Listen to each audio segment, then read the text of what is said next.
Your consumer news, while this year is expected to bring more economic uncertainty and market volatility, there are some money moves that you can actually make right now to create a cushion for yourself. Here with 4 tips to really help you make more and save more is our business and money expert, Derrick Kinney. Good morning to you, Derrick. Hi, Cleo. Great to see you. Great to see you, too. You know, you're a favorite here at WFAA. We love you because you're right on the money with a lot of things. Appreciate like Jason. That. Thank you. Yes, yes. All right. So what issues are worrying investors right now? Well, first of all, it's the I word, inflation. How high will it go? Has it stopped going high? And when will it come down? Because when people go to the grocery store, they fill up their tank, they're feeling the pinch at the pump.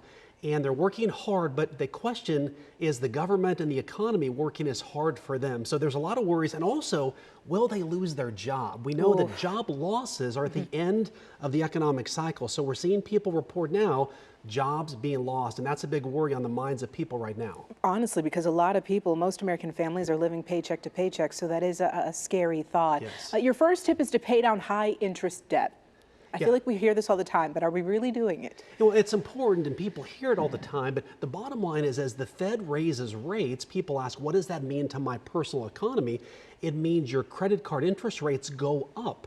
Some cards have interest rates that go up every single month, and so if you keep a balance, you're simply losing more and more money. So now is a good time to take some of the extra money, or if you have a side hustle or a side job, take it and pay off the highest interest rate. I call it whatever is your most highest financial pain point, and put the money there to then save you money in the long run. That makes sense. So maybe take a little bit of your savings and pay off that? Yeah, you don't want to put too much out of savings because if an emergency comes up, you want to be able to pay cash and not put it on credit, but that could be a way to get the money working harder for you. Makes sense. Talking about working for you, how do we make our cash work for us? Well, we know that typically checking pays maybe 1/10%. You're not going to get rich in that account. But right. What you can do, though, is even online, there are some good options. People worry about security. Most online banks have a lot of security, though, and they're paying more than a typical brick and mortar bank. So a savings account is a great first step. You can also do what's called laddering CDs, where maybe a 6-month CD pays 1%, a 12-month pays 1.5, and you take some money and ladder it. That way money comes due every 6 months, so you've got some liquidity if an opportunity or an emergency does come up. Right, and if that sounds foreign to some people, they can always hook up with a finance expert like you so that you can really explain the process for them. That's right. Another thing is increasing your retirement savings. This is something that a lot of people are talking about right now because I think there's some new things going on. There are. So I call this the Texas two-step. And so Texas bottom two-step, line is I love it. at least put into your 401k what the company matches. That's step 1. So you don't want to step over the free money.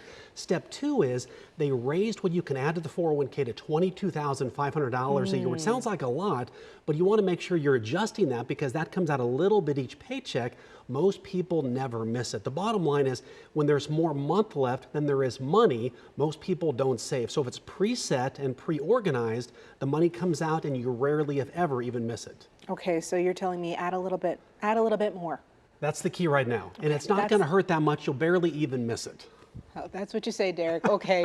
And then there's another thing you want to talk about called buy the dip. What does that mean? So right now, we do expect intense market volatility. We know last year the market was down, and we see right now when there's good news about inflation that it's dropping, market goes up. When there's news about the Fed raising rates or inflation is actually going back up again, market goes down again. So what you want to do is if there is a stock or an investment that you like, you want to buy when it's lower.